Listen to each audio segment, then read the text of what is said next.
Boa tarde a todos. Bem-vindos a mais um webinar da ESAB. Hoje nós vamos estar falando sobre a soldagem de alumínio pelo processo MIG-MAG. Nosso palestrante vai ser o Vitor Miranda. O Vitor é um especialista da ESAB na parte de processos. Meu nome é Bernardo, eu sou coordenador do Centro de Aplicações e Processos da ESAB Brasil e Argentina. Conosco estarão também o Rodrigo Muniz, coordenador do suporte técnico da América Latina, e também o Jordano Cordeiro, que é o especialista da TBI, a parte de tochas e acessórios da ESAB.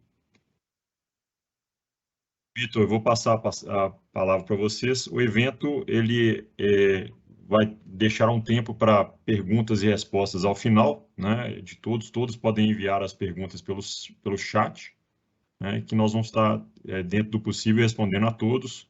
E, ao final, nós vamos estar também fornecendo os nossos contatos, telefones, e-mails, WhatsApp, para qualquer outro tipo de demanda e questões que, eventualmente, não puderem ser respondidas no tempo. Agradeço a todos e passo a palavra para o Vitor agora. Obrigado. Bom, boa tarde a todos. Como o Bernardo bem disse, vamos hoje dar continuidade, né, no nosso webinar. O nosso último webinar, nós falamos sobre a soldagem de alumínio pelo processo GTAW, conhecido também como TIG, e hoje nós vamos falar do MIG e as diversas diferenças, né? Como Bernardo já me introduziu, meu nome é Vitor Miranda, eu sou engenheiro mecânico formado pelo FMG e atualmente sou analista de produtos aqui da ESAB e trabalho no Centro de Processos. E o que vamos abordar hoje é uma entrada, né, no processo MIG. Vou começar trazendo um embasamento teórico explicando como é o processo, falar de equipamentos e boas práticas, falar sobre como que é essa programação do equipamento, quais são os modos de transferência, o que são esses modos de transferência que podem ser programados. Vou falar sobre seleção de consumíveis e, brevemente, falar sobre normas de soldagem. Então, processos arco-elétrico para soldagem de alumínio. A gente pode começar pelo TIG, né? Foi o do primeiro webinar, e hoje vamos focar no MIG, também conhecido como GMAW. E, como eu sempre gosto de começar aqui falando sobre a nomenclatura do processo. Então, GMAW é a nomenclatura, digamos, oficial pela AWS e significa Gas Metal Arc Welding. Então, aqui é uma nomenclatura bem parecida com a TIG, né? Muitas pessoas chegam a confundir GMAW com GTAW, e a gente vê a mudança aqui do consumível de tungstênio que a gente tinha no processo TIG para o nosso arame metálico que vai ser utilizado nesse processo. Como é comumente também chamado, esse processo pode ser denominado como MIG ou MAG. Então, o MIG seria metal inerte gás. Então, aqui a gente vê um elemento semelhante ao TIG, que é tungstênio inerte gás, né? Então, nesse caso, nós vamos ter um consumível metálico e a utilização de um gás inerte. E o MAG seria o Metal Active Gas. E por que ele está arriscado aqui? Porque na soldagem de alumínio nós não vamos utilizar um gás ativo, mas sim um gás inerte. Assim como no processo TIG, nós vamos ter um gás de proteção sendo utilizado, e os gases de proteção aqui serão os mesmos utilizados no processo TIG. Então, nós temos como opção, de opção mais comum e atualmente mais barata, o gás argônio. Então, o gás argônio vai ser o principal gás a ser utilizado. Ah, mas eu posso utilizar uma mistura de argônio com 20% de CO2, por exemplo? Não. A partir do momento que adicionamos CO2 no nosso gás, né, utilizamos uma mistura, esse gás passa a ser denominado como um gás ativo. Então, ele vai poder reagir ali com a nossa poça de fusão, e nesse caso a gente não deseja isso. Então, como funciona o processo? Nós vamos ter um metal base e um arame sendo alimentado através da tocha. Esse arame, ele usualmente vem em formato de bobinas, como essa aqui à direita, e ele vem sendo alimentado por um alimentador. E ao chegar na tocha, ele entra em contato com um bico de contato que vai propiciar o contato elétrico e a abertura do arco elétrico aqui. A diferença para o processo TIG é que, nesse caso, o arco elétrico vai ser estabelecido na ponta de um arame consumível. No caso da TIG, o nosso arame, o nosso metal de adição, ele é sendo colocado de forma independente ao nosso arco elétrico. Então, o nosso arco elétrico vai estar na ponta do eletrodo de tungstênio e o metal de adição vai sendo adicionado de forma independente.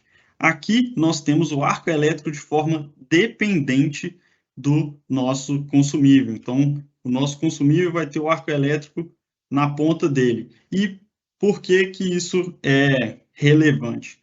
Como eu disse no outro treinamento, a vantagem de ter o arco elétrico de forma independente é que conseguimos controlar de forma mais fácil o aporte térmico que temos no nosso processo. Aqui nós temos que trabalhar com correntes e tensões específicas para o diâmetro do nosso consumível que está sendo utilizado.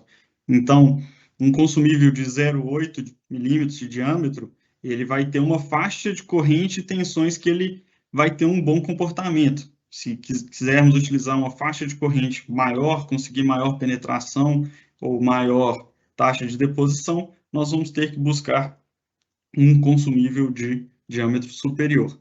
E como funciona, né? Como eu disse, nós vamos ter o cilindro de gás inerte, ele vai ser direcionado por mangueiras até a tocha, ele se conecta ao alimentador, que é essa parte amarela aqui onde eu estou com o meu mouse.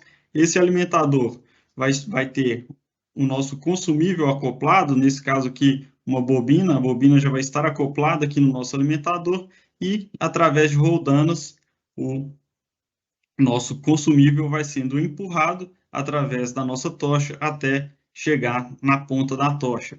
Na ponta da tocha, ele vai entrar em contato com o bico de contato, que é esse 9 aqui, e esse bico de contato fará o contato elétrico entre a fonte e a nossa peça de trabalho. E aí, no caso dessa imagem aqui, a nossa tocha ela está posicionada, né, conectada ao positivo. Então, a nossa tocha está no positivo e a nossa peça no negativo. Então, aqui a gente teria, né, nossa garra-obra, nosso terra ligado no negativo. Então, vamos falar aqui dos componentes que a gente tem. Primeiro, a fonte. A fonte que vai fazer, né, o contato elétrico, vai gerar a corrente de saída e a tensão que setamos para o nosso processo. Nós aqui temos diferentes tipos de fonte, como eu demonstro aqui, para diversos tipos de aplicação. Então, uma dúvida frequente é qual que é a fonte que eu devo comprar para fazer a minha soldagem de alumínio. Então, por exemplo, temos a linha da Rebel, né? No caso aqui, a Rebel 320, é um equipamento mais portátil e ele já tem um alimentador embutido. Então, o alimentador de arame ele já fica dentro da fonte. No caso aqui da Warrior e da Aristo 500, elas precisam de um alimentador externo. Esses equipamentos aqui, eles não têm também o painel integrado, como é o caso da Rebel. Então, a Rebel seria uma opção mais portátil para realizar a soldagem de alumínio. E quando falamos de uma fonte com todos os recursos, uma fonte de ponta, nós estamos falando aqui da Aristo. Então, a Aristo ela tem recursos como pulsado ou superpulso, que eu vou falar durante essa apresentação, que são muito interessantes para a nossa utilização na soldagem de alumínio. Porém, tanto a Warrior quanto a Aristo, elas não possuem um alimentador interno. Então, a Aristo seria essa parte aqui inferior e a gente estaria utilizando a Aristo com um alimentador externo, que no caso aqui demonstrado é o Robust Feed, que eu também vou falar mais detalhes durante a nossa apresentação. O próximo ponto, né, os alimentadores, aqui eu já vou chamar a atenção para diversos pontos que devemos ter atenção nos alimentadores. Nós temos uma diversa linha de alimentadores, desde do Robust Feed, que eu vou também falar mais específico mais para frente, como temos a linha MA25, Aristofeed, e qual é a vantagem desses alimentadores, o que a gente tem que ter atenção quando vamos falar de alumínio. O nosso alimentador, ele tem que utilizar preferencialmente um sistema de 4 roldanas. Então, por ser um material muito dúctil, precisamos que tenhamos essas 4 roldanas para evitar que o nosso arame se amasse ao ser empurrado na nossa tocha. Apesar de ter um conduíte que vai guiar esse arame até a ponta da tocha, existe todo um atrito envolvido ali. Então, esse atrito que vai contra o movimento pode causar um amassamento do nosso arame. E aí podemos vir a ter problemas de alimentação. Um outro ponto interessante que chamamos a atenção são as guias. No caso da soldagem de aços convencionais ou aços inoxidáveis, entre outros, utilizamos geralmente essas guias, como vocês podem ver aqui. Vou ativar o apontador. Temos essas guias metálicas que fazem o alinhamento desse arame dentro do alimentador. E para soldagem de alumínio, é sugerido, né, é recomendado a utilização de guias de polímeros. Por que guias de polímeros? Essas guias elas vão possibilitar que o arame se desgaste menos ao entrar em contato aqui já no alimentador. Então, se o nosso arame já se desgasta dentro do nosso alimentador, nós provavelmente teremos problemas de alimentação com o processo. Um outro ponto interessante aqui também de salientar é a pressão. A pressão é feita nesse manípulo, ele controla a pressão que as roldanas vão exercer no nosso arame e, dependendo da pressão que a gente utiliza, o nosso arame pode se amassar e não passar através das guias, também causando problemas de alimentação. Então, como vocês podem perceber, o problema de alimentação é um problema muito comum de acontecer na soldagem MIG de alumínio, quando não temos os cuidados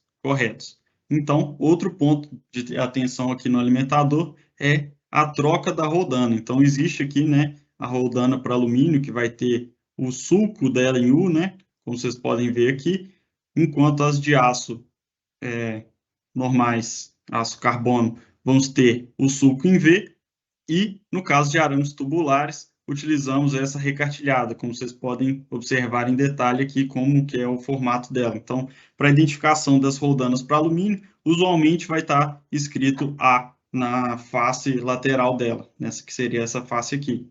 E aí olhamos que se está escrito A e o diâmetro que desejamos utilizar para o nosso arame, e então acoplamos no nosso alimentador.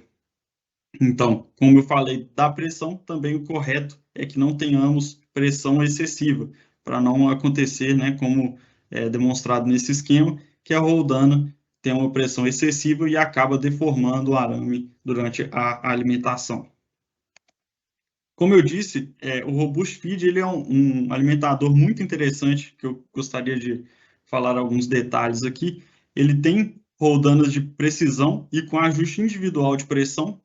Eles têm, em alguns modelos, né, os modelos offshore, aquecedores internos e um ajuste de vazão interno, um manômetro interno, que possibilitam aí uma soldagem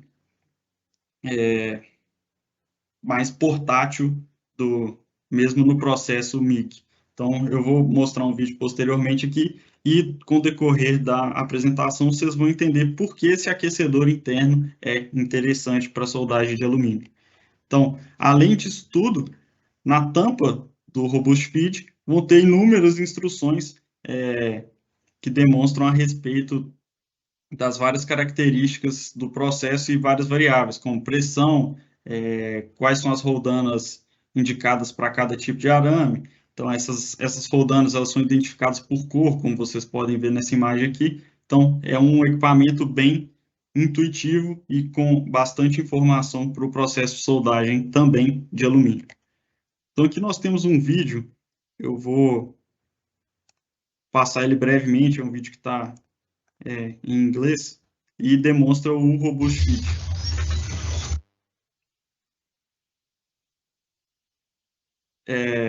Aqui nós temos, né, a linha Robust Feed, o 6, Pulse e o 82, que é o controlador Aristo, utilizando também a fonte Aristo 500X com uma tocha push-pull, que eu também vou falar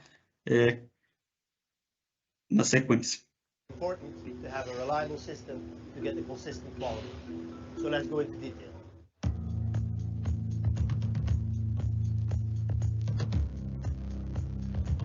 Então, o que eu gostaria de chamar a atenção aqui é o comprimento dessa tocha, né? Então, qual a distância que eles estão soldando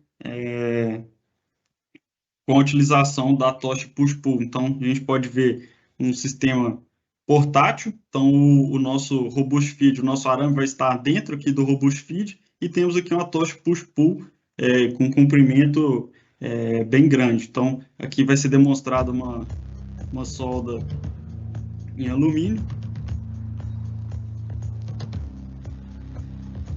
As you can see, the feeder is hanging from an overhead boom. This is the Robust Feed. E alguns pontos interessantes que eu gostaria de chamar a atenção aqui. Por exemplo, o sistema de roldanas com ajuste individual. Então, temos um ajuste de pressão à esquerda e um ajuste de pressão à direita. Nesse modelo aqui, também temos o nosso manômetro interno, que fica aqui, e aqui o aquecedor para evitar qualquer contaminação com umidade, né? Como eu disse, voltado para offshore, um local extremamente úmido, mas que em outras situações, em outros casos que também tem um ambiente muito úmido, também seria muito aplicável. E por fim, esses lacres que são fechados aqui, eles fazem um fechamento que tem uma boa vedação, que também evita a entrada de umidade e contaminação do nosso arame com possível contaminação da nossa solda com hidrogênio e possivelmente causando porosidade. Falando um pouco sobre tochas, como a gente pôde ver no vídeo, a gente tem as tochas de alumínio. As tochas de alumínio, para o processo manual, é indicado que utilize no máximo uma tocha de 2 metros de comprimento. Essas tochas, elas são pensadas com o pescoço, né? O pescoço da tocha seria esse pedaço aqui, um pescoço mais aberto para reduzir o atrito dessa tocha. E também temos o sistema push-pull. O que é o sistema push-pull? O sistema push-pull consiste em puxar e empurrar o arame. Enquanto o nosso alimentador vai estar empurrando o nosso arame da bobina para a ponta da tocha, aqui na ponta da tocha também teremos um mecanismo que irá puxar esse arame. Isso reduz drasticamente o atrito que o arame vai enfrentar, evita os dobramentos do arame, que são os causadores dos problemas de alimentação, e elimina um dos principais problemas de produtividade no processo MIG de alumínio. Um outro ponto também interessante de chamar a atenção para as tochas TBI, né, a TBI, que, como o Bernardo falou brevemente, nós temos aí o Jordano, que é o especialista de tochas TBI, a TBI, que é do grupo ESAB, responsável aí pelo desenvolvimento de tochas e acessórios, também traz aí o push-pull para sistemas robotizados. A ideia do sistema robotizado, a vantagem dessa tocha para o sistema robotizado é que essas tochas são muito leves e aí não precisamos nos preocupar com o payload, né, que é a capacidade de carga do da nossa célula robótica. Então, tendo aí uma tocha leve, isso facilita na hora da aquisição de um sistema robotizado e a utilização deste na soldagem de alumínio. O próximo ponto que eu gostaria de levantar aqui e apresentar para vocês é o controlador 82. O 82 é um controlador que vai ser conectado ali no nosso alimentador e ele tem inúmeras funções que vão facilitar a soldagem. Então, ele tem 230 linhas cinéticas pré-programadas. O que isso significa? Isso significa que quando você for soldar alumínio, por exemplo, você pode entrar no equipamento e selecionar a opção: estou soldando alumínio com arame 4043 de 1.2 com gás argônio. E o próprio controlador já vai te sugerir uma corrente e uma tensão para trabalhar. Além disso, ele também conta com o recurso de pulsado e superpulse. E aqui a gente entra no segundo ponto interessante de falarmos, que são os modos de transferência. O que são os modos de transferência? O modo de transferência é a forma que o nosso arame, através do arco elétrico, transfere o arame para a nossa peça, para a nossa poça de fusão. E aí, os modos mais comuns que existem são o curto-circuito, o globular, o spray e o pulsado. E aqui a gente tem esse gráfico em relação à corrente na horizontal e tensão na vertical. E regulando aí no nosso controlador, você pode trabalhar com diversas partes desse modo de transferência. E para o alumínio, qual que é o modo de transferência que é o indicado?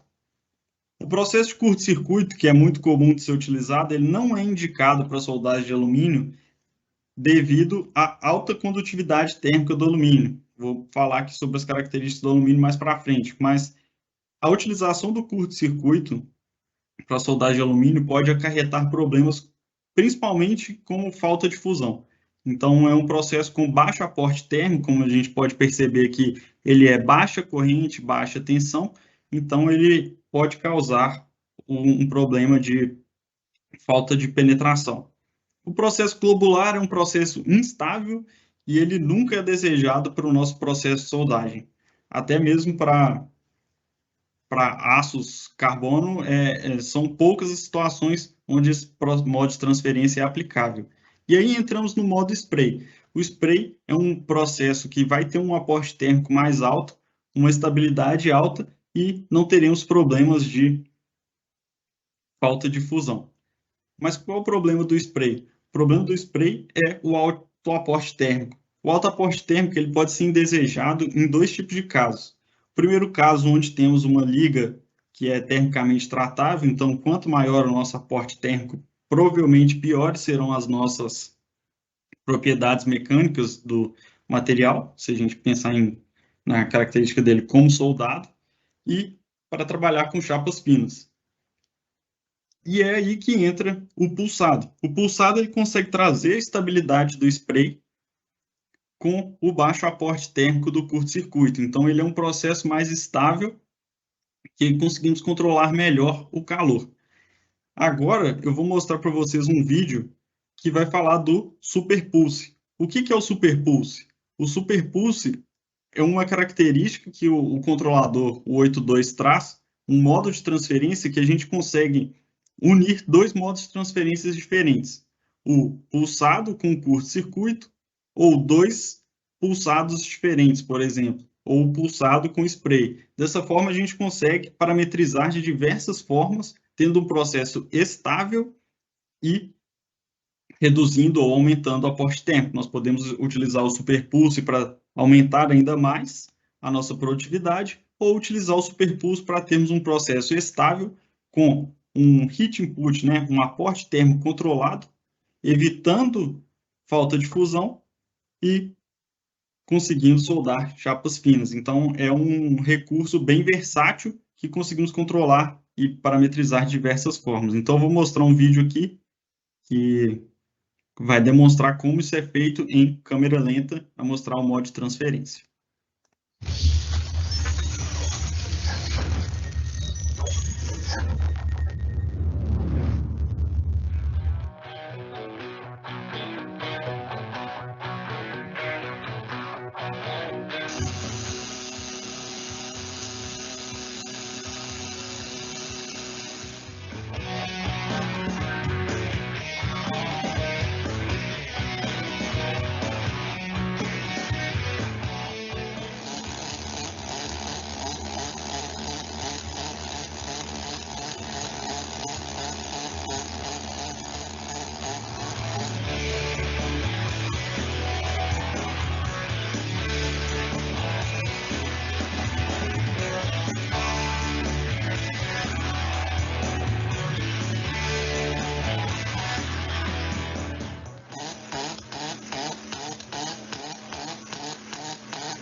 Bom, um outro ponto interessante aí, somente é um ponto estético, mas não menos importante, é essa característica de escamado. Conseguimos deixar esse escamado mais aparente ou menos aparente, dependendo do que queremos. E, usualmente, é uma aparência muito desejada pelos soldadores, né? E, geralmente, ela é conseguida no processo TIG. Aqui no processo Superpulse, nós conseguimos também alcançar essa aparência, esse acabamento superficial. Falando de técnica de soldagem, assim como na TIG, aqui nós vamos utilizar o processo de empurrando. O que isso significa? Significa que a nossa tocha ela deve estar inclinada no sentido da soldagem. Então, aqui nós temos uma tocha inclinada mais ou menos 10 graus, né? Com a vertical, 80 graus com a horizontal, e ela está inclinada no sentido da soldagem. Então, isso significa uma técnica de empurrando. E por que eu devo utilizar isso? Assim como dito lá no webinar da soldagem TIG, nós temos que realizar a quebra da camada de óxido. Ah, mas tem que realizar a quebra da camada de óxido, mas você ainda não falou nada sobre corrente alternada, os equipamentos têm que soldar em corrente alternada, como que isso funciona? Vou falar daqui a pouco sobre isso, mas a ideia aqui, a gente tem em mente que a gente precisa realizar essa quebra da camada de óxido. E como que isso é feito? Isso é feito através do arco elétrico. Então, o arco elétrico deve ir à frente da nossa poça de fusão, como esse caso aqui da esquerda, então a tocha está indo soldando para lá, do que o nosso arco elétrico puxando a nossa poça de fusão, como esse caso aqui da direita. Então, podemos perceber aqui em volta do nosso cordão de solda, né? O nosso cordão está aqui, uma fuligem preta, e essa fuligem preta é a presença da camada de óxido. Um outro ponto interessante de falar sobre a soldagem de alumínio de forma geral, quando aumentamos o nosso stick out, que é essa altura, a distância do bico de contato até a nossa peça, de forma geral, né, tanto para alumínio quanto para aço, nós temos uma redução da penetração, como vocês podem ver aqui, ela vai reduzindo quanto mais aumenta o stick out, porém temos um aumento da taxa de deposição. No alumínio, nós temos um ponto muito interessante que nós devemos trabalhar abaixo de 20 milímetros, eu diria até abaixo de 15 milímetros. Por quê? Porque a proteção do gás ela é essencial para o sucesso do nosso processo. Então, se temos uma distância mais alta, a nossa proteção vai ser mais ineficiente se mantermos a mesma vazão de gás. Porém, se aumentarmos a nossa vazão de gás, pode ser que tenhamos uma proteção suficiente. Porém, podemos ter instabilidade devido ao comprimento do arco e também um gasto excessivo com gás, que, por ser um gás inerte, né, o argônio ou argônio e hélio, são gases já mais caros do que os de processos, do que os gases ativos, né? Um outro ponto muito importante que usualmente é negligenciado a limpeza da peça antes de realizar o processo de soldagem. Então, é necessário realizar uma limpeza química para fazer a remoção dos hidrocarbonetos, remoção de umidade. O que são hidrocarbonetos? Hidrocarbonetos são compostos que vão estar presentes em óleo, graxa, né? Se foi uma chapa que foi usinada, provavelmente ficou uma parte de óleo, se for utilizado ali um líquido refrigerante, né, um líquido lubrificante durante o processo de usinagem. Então, esses hidrocarbonetos ou a umidade, elas podem trazer aí a formação de poros, como podemos ver nessa figura aqui, nessa foto aqui da direita. Então, cada bolinha brilhante dessa aqui no cordão de solda são poros. O que são esses poros? Esses poros são um hidrogênio vaporizado que ficou preso dentro da poça de fusão, não conseguiu sair antes da solidificação dela, e aí ficam esses vazios que causam problemas na nossa solda. E também a limpeza mecânica, utilizar uma escova de aço inoxidável exclusiva para alumínio. Por que eu digo exclusiva? Porque se utilizamos a escova de aço inoxidável num aço carbono ou no próprio aço inoxidável e depois utilizamos no alumínio, vão vir pequenos contaminantes do aço desse outro material que foi utilizado e vão também contaminar a nossa poça de fusão, nossa junta, né? Nossa junta soldada. E nesse caso não seria uma geração de porosidade, mas sim uma inclusão de um material estranho na nossa junta. Na sequência aqui, falar do ponto de orvalho. O que é o ponto de orvalho e o que isso tem a ver com a soldagem? Então, o ponto de orvalho é um ponto onde vai haver uma condensação de umidade do ar no nosso... de forma geral, né? Vai haver uma condensação da umidade do ar. E por que isso é relevante? Porque a contaminação por umidade, né, pode gerar poros na nossa solda. E aí, isso aqui está relacionado àquele aquecedor que eu disse que é presente no Robust Feed para eliminar a umidade em ambientes, né, como offshore, que vai ter uma umidade relativa alta. E a ideia aqui é a gente ter uma referência. Se temos, por exemplo, uma umidade relativa de 75% no ambiente, a diferença de temperatura do ar para o nosso metal, seja o nosso metal de base ou o nosso metal consumível, a diferença pode ser de, no máximo, 2,2 graus Celsius. Isso porque uma diferença maior, né, sendo que o nosso metal está a 2,2 abaixo disso, se ele tiver, por exemplo, 3 graus abaixo da temperatura do ar, há uma tendência de condensação de umidade no nosso material. E isso não teremos como controlar no momento da solda se tiver o nosso material base ou o nosso consumível uma temperatura diferente. O que pode ser feito aqui? É deixar o nosso metal base, o nosso consumível, no mesmo ambiente da solda, sem que ele esteja em um ambiente, por exemplo, refrigerado, esteja dentro de uma sala, depois ele vai ser deslocado para o local de solda que está mais quente. Então, a tendência desse material, desse metal mais frio, é condensar esse ar.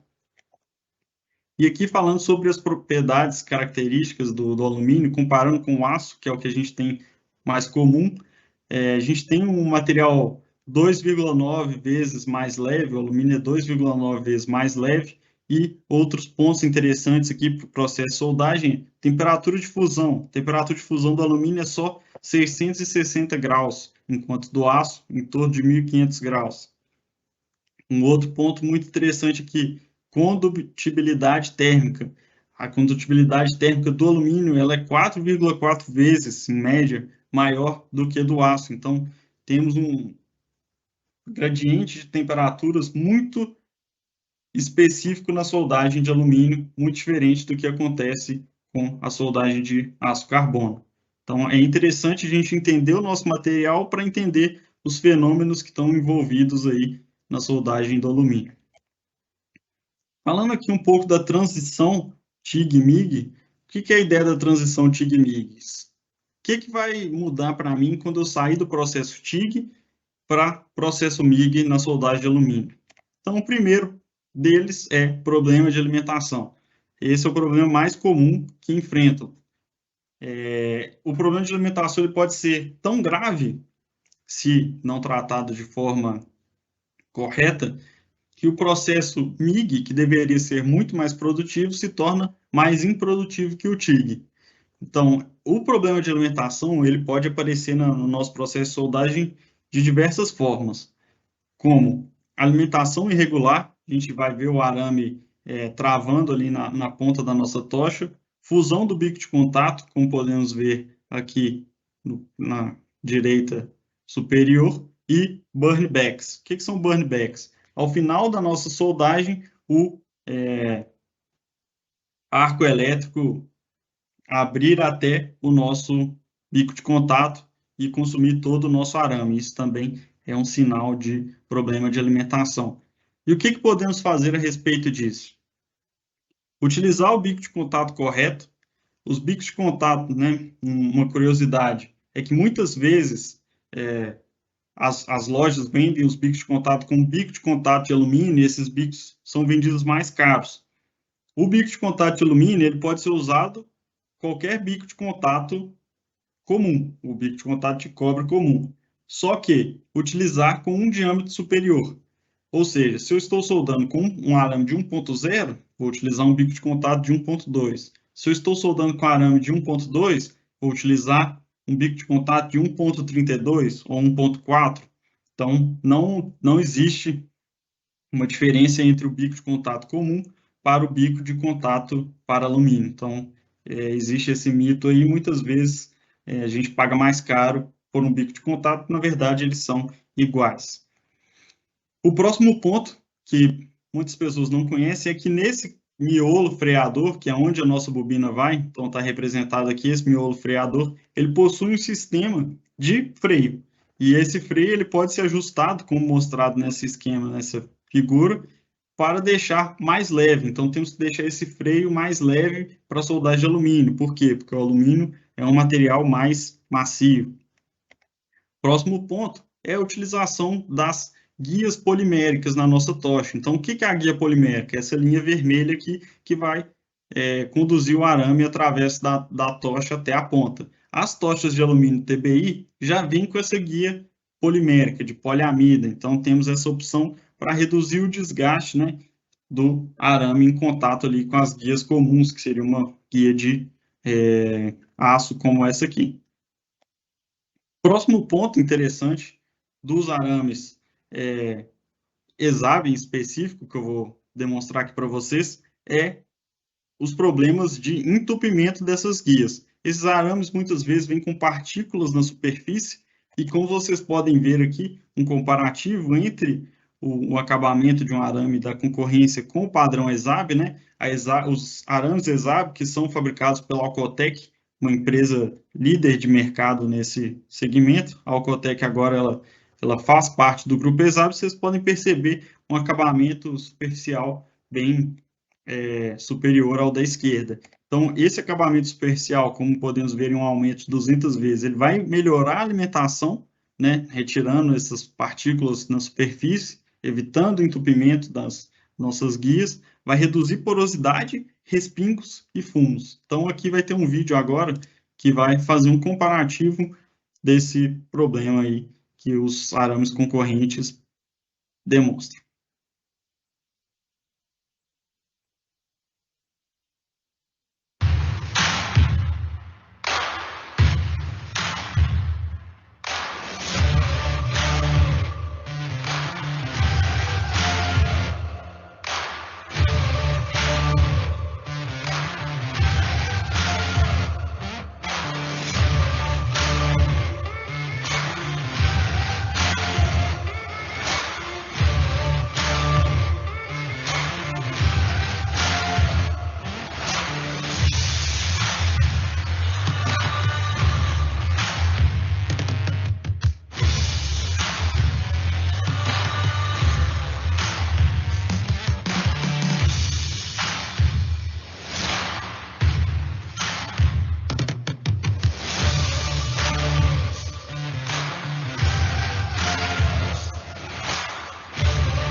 Bom, então, né, o vídeo fala por si só sobre a diferença aí dos acabamentos superficiais, e agora eu vou falar um ponto muito comum de dúvida, que é Tipos de corrente. Por que no processo de soldagem MIG não tenho que utilizar corrente alternada?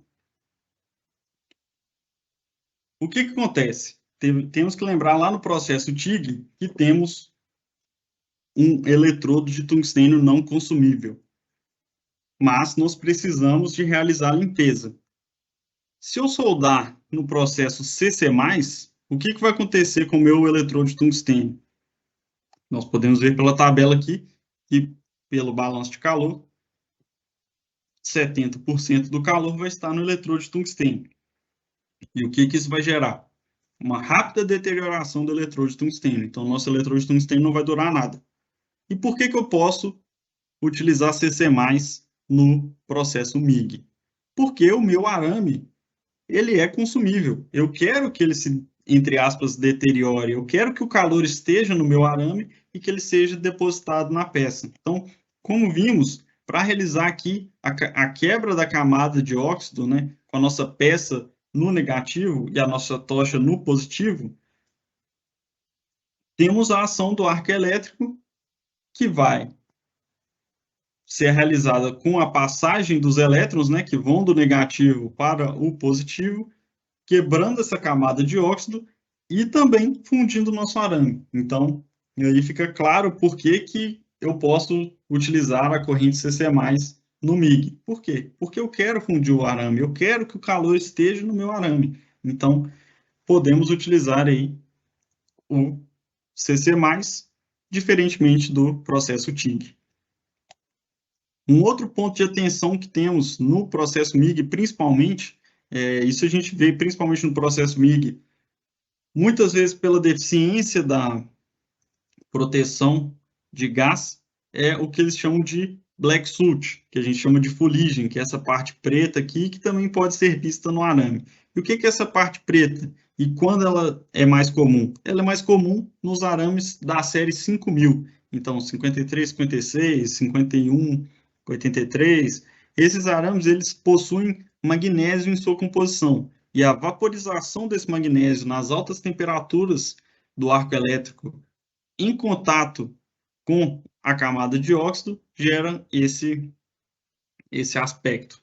Mas realizando aí uma limpeza com uma escova rotativa, já ficaremos livres dessa fuligem, né? Essa fuligem ela é facilmente removida. E por fim, falar aqui um caso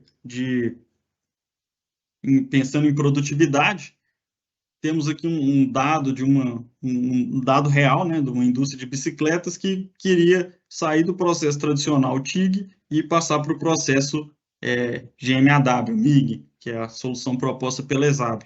Então, o tempo estimado para a soldagem de cada metro de quadros de bicicletas era de 2 horas e 50 minutos, passando para o processo MIG, seria de apenas 31 minutos, uma redução de 370%. E o custo por junta, né, reduziria 63%. Então, com essa quantidade estimada de unidades produzidas num ano, a economia real seria de mais de R$1 milhão. Então, a gente vê um potencial enorme do processo MIG em questão de produtividade, enquanto o processo TIG acaba sendo um processo mais artesanal, né, buscando ali uma maior qualidade de acabamento e que vai depender bastante da habilidade do soldador.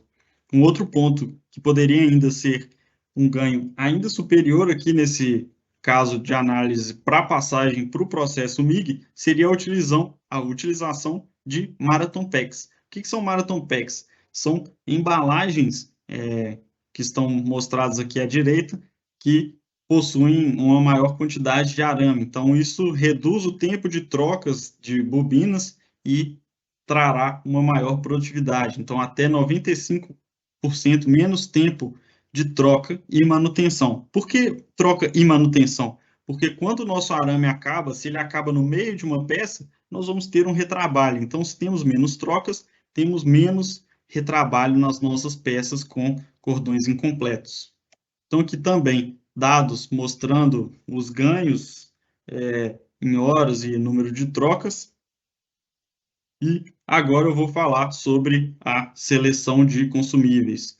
Então, seleção de consumíveis aqui, ela vai passar primeiramente pelo conceito de diluição. O que é diluição? Diluição é a quantidade de metal base que vai estar diluído na nossa poça de fusão. Então, temos um exemplo aqui, a gente calcularia, né, a área A de metal base pela área B do nosso cordão de solda e veríamos quanto dessa área que é composta pelo nosso metal de base. E aí podemos, o quê? Por que eu quero fazer isso?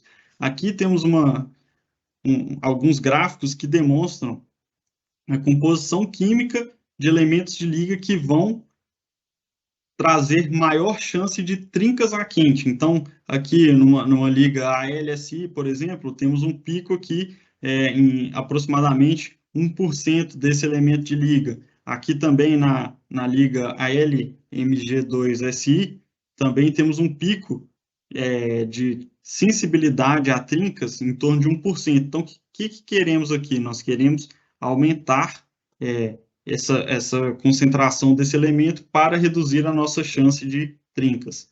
E aí, como já venho falando, né? Então, eu citei anteriormente, a liga 5000 ela tem magnésio.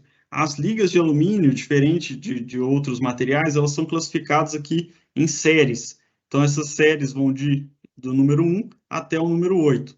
E aqui temos o elemento que seria o elemento de liga com alumínio. Então, a gente pode ver aqui alguns exemplos de ligas. Então, série 4000, consumíveis mais comuns, 4043 e 4047. Série 5000, quais são os consumíveis de soldagem mais comuns? 5183, 5356, 5554. Então, temos aí diversas ligas e essas ligas são identificadas pelo primeiro dígito. E o nosso arame, o nosso consumível, ele é identificado aqui por ER, né? Então, ER vai significar vareta TIG ou arame sólido. O primeiro dígito significa a série que ele é, no caso do 5, série que indica que é ligado ao magnésio. Os dois últimos dígitos, eles são números arbitrários que vão identificar uma composição química específica. Então, o 56 indica que ele vai ter uma faixa de composição específica. E o 3 vai significar uma variação dessa faixa de composição. Então, no caso, a liga original, né, como diz aqui, seria a 50-56. O 3 indica que esse aqui é uma variação da 50-56. E agora, falando da seleção em si, do material, nós temos o ábaco de alumínio. Então, em azul, nós temos os nossos metais base, e em cinza, os nossos filler alloys, que são os nossos consumíveis. E o que eu vou fazer aqui? Eu vou pegar, eu quero soldar, por exemplo, o 5054 com o 3003. Então, eu vou cruzar a minha linha com a coluna do outro material e analisar as notas que estão dadas aqui. Então, um exemplo dessas notas que são dadas. Pensando nas ligas 50 e 52 com 60 e 61. Então, eu peguei aqui a linha do 60 e 61 e cruzei com a coluna do 50 e 52, né? Que está aqui representado pelo 50 e 50. Então, aqui temos os consumíveis e as notas para cada quesito. E que quesitos são esses? Então, aqui em cima, olha. Então, temos soldabilidade, resistência mecânica, ductilidade, resistência à corrosão, resistência à temperatura, né, trabalho a quente e capacidade de anodização. Então, aqui analisaríamos as notas e veríamos o que é mais importante para o nosso projeto para podermos aplicar de fato o consumível correto e mais adequado. Falando um pouquinho também, para a gente já fechar o nosso webinar, de normas de soldagem, queria só salientar aqui, esse cordão de fundo aqui, é um cordão, né, com aspecto escamado, que foi executado com o processo Superpulse, então vocês podem ver como que fica interessante esse acabamento escamado, mesmo no processo MIG. Então, o que são as normas de soldagem? Onde que eu vou usar a norma de soldagem e qual que é a norma de soldagem mais comum para ser utilizada aí na soldagem de alumínio? A norma mais comum aqui no Brasil de ser utilizada é a AWS D1.2, que é essa que está demonstrada aqui à direita, né? O Código de Soldagem Estrutural de Alumínio. E a ideia dessa norma, por que eu vou querer ter essa norma? Ela orienta e padroniza o processo de análise de uma junta soldada. Vai padronizar ensaios e procedimentos que eu tenho que fazer. Eu tenho que fazer uma solda sobre a cabeça, eu tenho que fazer uma solda na vertical. Vai levantar métricas de aceitação de qualidade. O que é isso? Por exemplo, essa solda aqui, falei, o acabamento superficial dessa solda está ótimo. Então, essa solda está boa. Então, de acordo com a norma, ela vai levantar vários critérios de defeitos, né? Então, por exemplo, você pode ter uma mordedura de até 0,2 milímetros. Então, apesar da solda estar ali com um acabamento superficial bonito, se tiver uma mordedura acima de 0,2 milímetros, ela estaria reprovada pela norma. Então, ela não vai ter uma segurança de aplicação. Então, a norma vem comprovar a eficácia de um procedimento. Vai te guiar para a soldagem e qualificação de um procedimento que tenha conformidade, que venha a ter segurança na aplicação. Então, alguns países, né, exigem que a gente utilize essa norma na fabricação de alguns componentes. Então, por exemplo, se vamos produzir um vaso de pressão para a Europa, é necessário que sigamos a norma PED. Ou, por exemplo, se vamos vender para os Estados Unidos ou para o Canadá, nós temos que seguir a norma ASME. Então, em alguns países, são normas que devem ser seguidas para poder comercializar alguns tipos de produtos. E, na sequência, nós temos as sociedades classificadoras. O que são essas sociedades classificadoras? Existem em alguns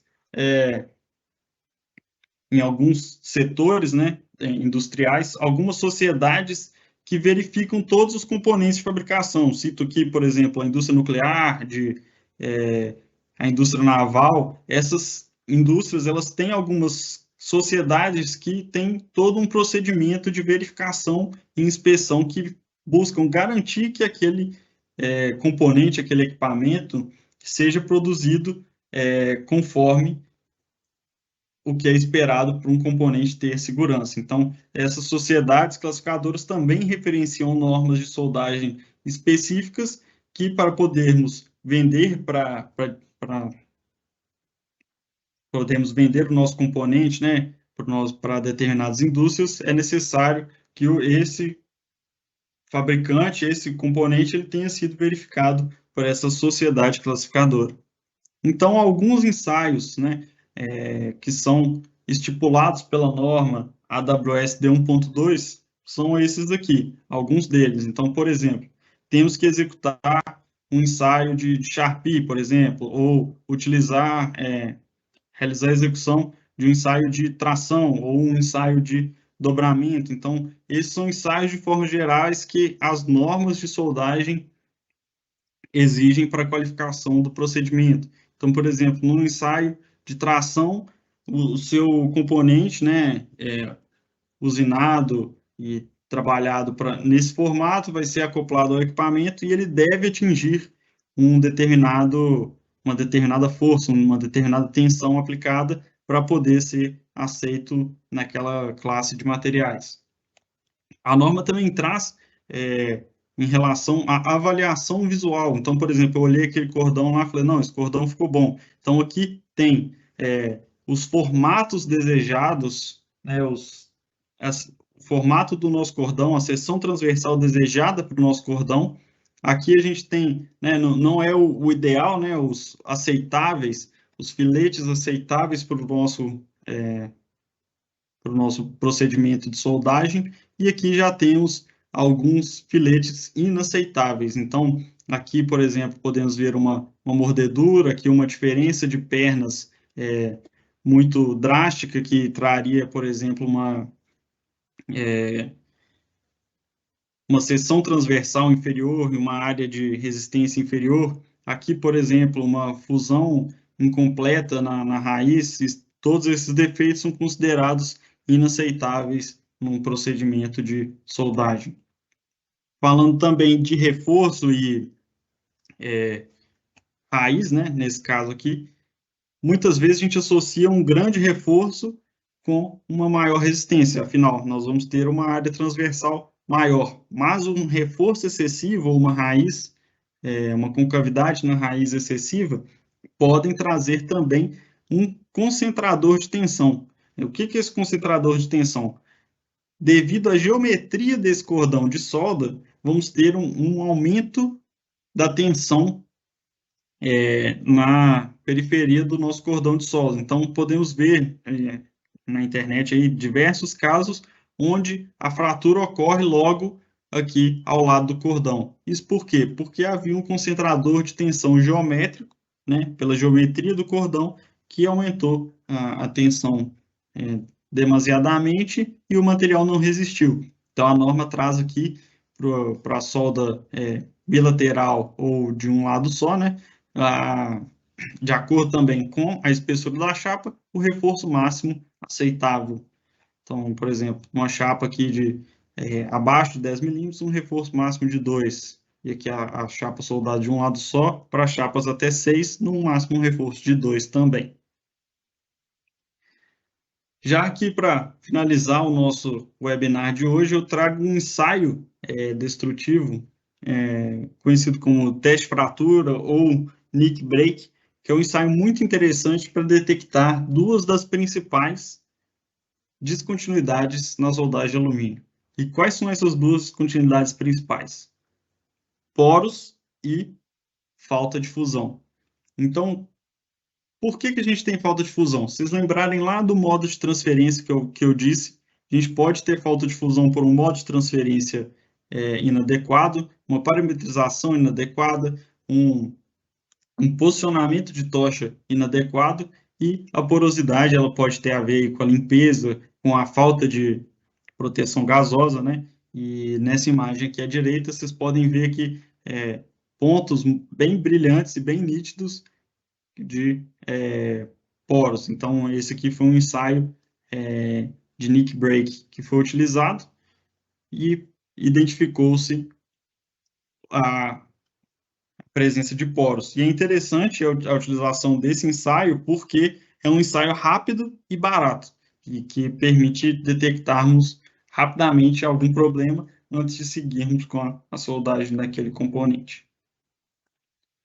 Então, eu encerro aqui a apresentação, agradeço a participação de todos, e agora nós vamos abrir um momento para tirarmos as dúvidas que tiveram aí durante a apresentação. Então, quem ainda tiver dúvida e não enviou aí, o chat está disponível para enviar as perguntas que vocês tiverem. Obrigado, Victor. Vamos dar sequência aqui, então, agora nas perguntas. Já temos algumas no chat. E a primeira pergunta aqui, a apresentação será disponibilizada? Sim, o que a gente pede é, como a gente não tem acesso, né, um evento ao vivo no e-mail de todos, né, a gente pede para que vocês enviem para o e-mail ou para o meu e-mail aí, Bernardo, está aí mostrando na tela, uma solicitação, né, pedindo a apresentação, que nós vamos, né, estar felizes em poder compartilhar ela completa com vocês aí, tá? Então, sim, ela vai ser disponibilizada, é só, por favor, nos enviar um e-mail solicitando e a gente está, sim, à disposição. E não só para envio da apresentação, né? Claro que se surgir alguma outra dúvida que eventualmente surgiu depois desse treinamento de vocês, né? Ou mesmo que não deu tempo de perguntar, aí a gente está à disposição para responder também depois e, quem sabe, iniciar até um projetinho junto com vocês, né?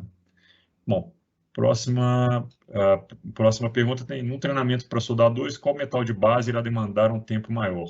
Aço ou alumínio? Bom, você quer responder essa, Vitor? Bom, entendo que isso aí seria demandar mais tempo para entender e e aprender de fato a soldar, né? Então, eu diria que o alumínio ele tem algumas características que tornam ele diferentes do aço. Mas se a pessoa nunca soldou aço também, pode ser que ambos processos sejam de dificuldade similar. Mas eu diria que, de forma geral, iniciaria pelo aço, pelo fato dele ser mais comum, né? Então, acredito que seria mais simples soldar o aço do que o alumínio, pelo conhecimento geral difundido já da soldagem desse material. Perfeito. Normalmente a pessoa aprende pelo aço primeiro, né, como você comentou bem aí, é um material mais comum, né? E aí depois, o problema é que aí depois, quando vai soldar o alumínio, muitas coisas muito que ela aprendeu da soldagem de aço não é aplicável no alumínio, né? Então tem que tomar uma série de outros cuidados diferentes, né? Tem um mistério, né, no caso de soldagem do alumínio, porém, não se pode aplicar as mesmas técnicas do aço, então talvez isso acaba confundindo um pouco as pessoas quando vão soldar alumínio pela primeira vez, já tendo soldado o aço, né? Então, o Vitor comentou bem aí, se a pessoa nunca soldou, se ela vai soldar alumínio, talvez ela não tenha uma dificuldade que as pessoas que soldam aço já estão acostumadas, né, a ter nesse sentido. Como se fosse aquele vício de direção quando vai para a autoescola, né? Você já tem alguns costumes que você aplica no aço e quando você traz para o alumínio não é bem verdade, né? Perfeito, Vitor. Mais uma pergunta aqui. A partir de qual espessura é aconselhável o uso do gás hélio? Assim, eu vou comentar aqui, Vitor, eu deixo para você complementar. O gás hélio, ele é um gás que ele tem um potencial de ionização maior do que o argônio, né? Então, normalmente o que se usa, né? Não se usa, não é muito convencional utilizar um gás hélio puro na soldagem do alumínio MIG, né? Embora algumas misturas de argônio com hélio elas sejam sim utilizadas, né? Com até 75% de hélio, né? Qual que é o intuito de trabalhar com gás hélio? O gás hélio ele tem um potencial de ionização maior, então ele tem ele proporciona uma estabilidade de arco interessante, mas principalmente também um arco elétrico, né? Mais quente, né? Então, ele aumenta um pouco a penetração, né? Então, a pergunta é bem interessante porque a partir de qual espessura é aconselhável o uso do gás hélio, né? Como é um gás que aumenta a penetração da solda, então ele acaba facilitando essa penetração. Se você tem uma chapa muito fina e você tem uma velocidade de soldagem mais lenta, né? Isso corre o risco de você furar a peça, né?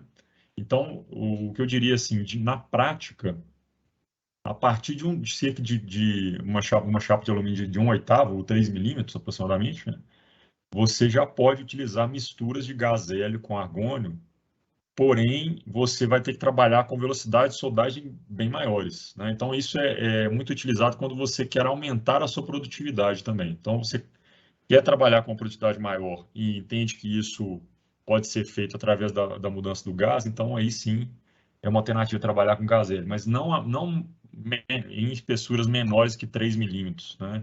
Porque o risco de você ter uma penetração excessiva ou furar a peça, né? Ou até mesmo empenar mais, né?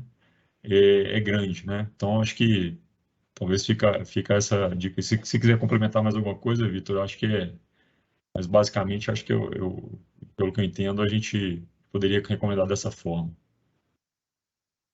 A ideia mesmo é salientar que a soldagem com gás hélio puro não é usual, né? E outro ponto também que pode ser utilizado para essa questão de atingir uma penetração maior é a modificação do projeto do chanfro, né? Caso você que perguntou aí esteja tendo problemas com atingir essa penetração, pode ser trabalhado também a forma do chanfro para facilitar o acesso à junta e a penetração, né? O ponto negativo seria o gasto de uma maior quantidade de consumível, mas aí teria que se balancear o que monetariamente, em questões produtivas, vale mais a pena. É interessante esse ponto que você tocou também, né, Vitor, em relação à questão econômica, né, porque o gás hélio ele é mais caro do que o argônio, né, e até mesmo por não ser tão comum, né, e isso, além disso, ele é um gás bem mais leve, né, do que o próprio argônio. Então, para você ter o mesmo nível de proteção com gás hélio ou com misturas com mais gás hélio, né, do que argônio, né, você acaba tendo que gastar utilizar uma vazão mais alta do que você utilizaria, uma vazão de gás de proteção mais alta do que você utilizaria com argônio. Então, esse ponto econômico, né, você tem a vantagem de você soldar mais rápido com gás hélio também, acaba sendo, você acaba ficando numa obrigação de trabalhar com a velocidade de soldagem mais alta por dois motivos. Um, para você não furar a peça mesmo, né, porque ele vai penetrar bem mais. E segundo, porque como você está gastando uma vazão maior, se você demorar a mesma coisa para soldar, como se você estivesse soldando com gás argônio, você vai gastar muito mais gás e de um gás muito mais caro, né? Então, é um ponto a ser bem analisado nesse ponto, né? A mudança aí, a utilização do gás hélio nesse sentido, né? Principalmente a vantagem é realmente questão de velocidade, mas tem que fazer a conta para ver se vale a pena mesmo, né? Bom, não temos mais perguntas aqui no chat, né? Agradecemos aí a todos, né, pela participação novamente. Como o Vitor comentou e eu também no início, essa é uma série de webinars que a ESAB está fazendo, né? Vão haver outros, né, mais para frente. Eu aconselho a todos ficarem aí acompanhando, né, todos os canais de comunicação com a ESAB, nas redes sociais e no site da ESAB, que isso vai estar sendo amplamente divulgado e os próximos a gente pode contar também com a presença de vocês. E desde já agradece, foi um prazer de estar falando aqui para todos e estamos à disposição através dos nossos contatos aí que estão sendo mostrados aí. Muito boa tarde a todos e novamente, muito obrigado. Obrigado a todos pela participação e até a próxima.